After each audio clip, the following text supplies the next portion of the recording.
Price Lord, ஹல்லேலூயா. தேவனுடைய கிருபையுள்ள நாமத்தினால் உங்கள் யாவரையும் இந்த காலவெளியில் வாழ்த்துகிறேன்.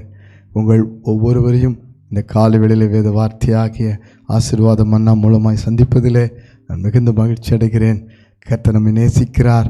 ஒவ்வொரு நாளும் நம்மை தமது வார்த்தையினால் போஷிக்கிறார், ஆசீர்வதிக்கிறார். பிரியமானவர்களே, இந்த காலவெளியில் கூட கர்த்தர் உங்கள் வாழ்க்கையில் ஒரு பெரிய மாற்றத்தையும் விடுதலையும் கொடுக்க அவர் இன்றைக்கு சித்தமுள்ளவராக இருக்கிறார்.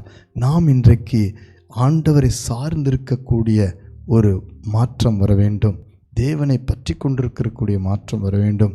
தேவனை நம்பி இருக்கக்கூடிய, தேவனை விசுவாசிக்கக்கூடிய ஒரு மாற்றம் வர வேண்டும். காரணம், கர்த்தர் நம்மை ஒவ்வொரு சூழ்நிலையிலிருந்தும் விடுவித்து ஆசீர்வதிக்க சித்தம் கொண்டுள்ளார். ஆனால் நாம் இன்றைக்கு என்ன செய்ய வேண்டும்?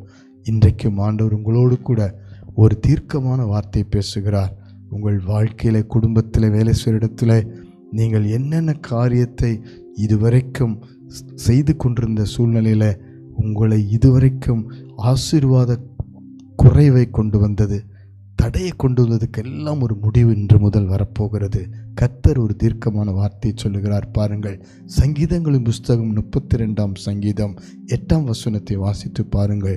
நான் உனக்கு போதித்து நீ நடக்க வேண்டிய வழியை உனக்கு காட்டுவேன், உன்மேல் என் கண்ணை வைத்து உனக்கு ஆலோசனை சொல்லுவேன் என்று கர்த்தர் சொல்லுகிறார். அல்லேலூயா. ஆலோசனை சொல்லுகிற கர்த்தர் வெளிப்படுகிறார். மனுஷ ஆலோசனை, சத்துருக்களின் ஆலோசனை, நமக்கு அறிமுகமானவருடைய ஆலோசனை, இப்படி பலவித ஆலோசனைகளில் இன்றைக்கு ஜனங்கள் இன்னைக்கு சிக்கி கொண்டிருக்கிறார்கள். ஆனாலும் கர்த்தர் சொல்லுகிறார், வேதம் சொல்லுகிறது, ஆலோசனை இல்லாத இடத்துல ஜனங்கள் சீர்கெட்டு போவார்கள். அதே நேரத்தில் ஆலோசனையும் ஞானமும் கர்த்தருடையது என்று வேதம் சொல்லுகிறது. நீதிமொழிகள் 8ஆம் அதிகாரம் 14ஆம் வசனத்தில் மெய் ஞானமும் ஆலோசனையும் என்னுடையவைகள் என்று கர்த்தர் சொல்லுகிறார். பிரியமானவர்களே, ஆலோசனை கேட்ட தாவீது வாழ்க்கையில் அதிகமாய் வெற்றியை பெற்றான், பாதுகாக்கப்பட்டான், இழந்ததை திரும்ப பெற்றுக்கொண்டான். அல்லேலூயா. நீங்கள் இந்த நாளிலிருந்து யாரிடத்தில் ஆலோசனை கேட்கிறீர்கள்? யார் உங்களுக்கு என்னென்ன காரியத்தை போதிக்கிறார்கள், வழிகாட்டுகிறார்கள்? சற்று யோசித்து பாருங்கள். வேதம் நமக்கு போதிக்கும், வேதம் நமக்கு வழிகாட்டும், பரிசுத்த ஆவியானவர் நமக்கு ஆலோசனை கொடுப்பார். நாம் என்ன செய்ய வேண்டும்? எவ்வளவு இக்கட்டு, நெருக்கங்கள், பிரச்சனைகள், போராட்டங்கள், பண தேவைகள், முடிவெடுக்க வேண்டிய காரியங்கள், சின்ன காரியமோ பெரிய காரியமோ, வியாபாரம், வீடு வாங்குறது, வீடு கட்டுறது, இடம் வாங்குறது, இன்னும் எல்லா காரியத்திலும் பிள்ளைகள் காரியம், குறிப்பாக பிள்ளைகளுடைய வாழ்க்கை துணை காரியங்கள், ஆவிக்குரிய காரியங்கள், ஊழியங்கள், அழைப்பு, இப்படி எல்லாவற்றிலும் காத்திருந்து அவர் ஆலோசனைக்கு செவி கொடுத்து நாம் செயல்படும் பொழுது கர்த்தர் அற்புதம் செய்வார். ஜெபிக்கலாமா? முழுமையாய் ஒப்பு கொடுத்து, குறிப்பாக வாலிப பிள்ளைகள் முழுமையாய் ஒப்பு கொடுங்க.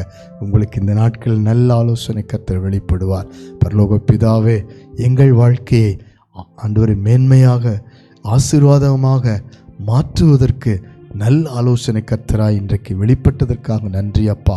இதுவரை ஏற்பட்ட தடுமாற்றங்கள், குழப்பங்கள், என்ன செய்வதென்று தெரியாமல் பாதியிலே நின்று கொண்டிருக்கிற சூழ்நிலைகள், ஆண்டவரே இன்றைக்கும் ஆலோசனை இல்லாமல் ஆண்டவர் விழுந்து கிடக்கிற நிலைமைகள், ஆண்டவர் சிக்கி கொண்டிருக்கிற நிலைமைகள், எல்லாவற்றையும் வேதனை, துக்கம், கண்ணீர், பாடுகள் எல்லாவற்றிலும் ஆண்டவரே இருந்து விடுவிக்கும்படி ஜெபிக்கிறோம்ப்பா.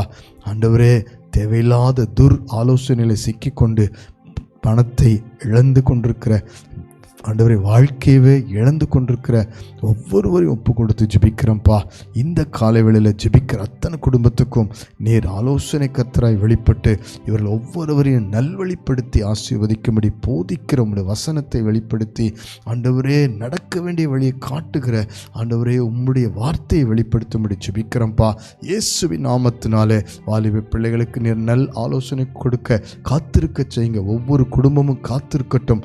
ஒவ்வொரு வாழ்க்கையிலும் உமக்கு காத்திருந்து ஆலோசனை பெற்று நடக்க உதவி செய்யுங்க. இனி எதையும் இழந்து போகாதபடி தாவீதை போல வெற்றியை பெற்று, ஆண்டவரே பாதுகாக்கப்பட்டு, ஆண்டவரே ஆண்டவரே இழந்ததை திரும்ப பெற்றுக்கொள்ள உதவி செய்யுங்கப்பா. கணவன் மனைவி இணைந்து ஜெபிக்க, காத்திருந்து ஆலோசனை கேட்டு ஒவ்வொரு காரியத்திலும் முடிவெடுக்க ஆண்டவரே எல்லா நிலையிலும் உமது ஆலோசனை அவர்களை மாற்றும்படி மேன்மைப்படுத்தும்படி ஜெபிக்கிறேன். நீர் அப்படி செய்வதற்காக நன்றி. இயேசு கிறிஸ்துவின் நாமத்தில் இன்று முதல் நல் ஆலோசனை கர்த்தர் வெளிப்பட்டு ஆசீர்வதிப்பீராக. இயேசுவின் மூலம் ஜெபிக்கிறோம் ஜீவனுள்ள நல்ல பிதாவே. ஆமேன், ஆமேன், ஆமேன். God bless you. இன்று முதல் நீங்கள் தோற்று போவதில்லை. உங்களுக்கு கர்த்தர் வெற்றியை கொடுப்பார், ஆசீர்வதிப்பார். சாத்தானுடைய திட்டங்கள் உடைந்து நொறுங்கி போகும். கர்த்தரிடத்தில் மாத்திரம் ஆலோசனை கேளுங்கள். God bless you.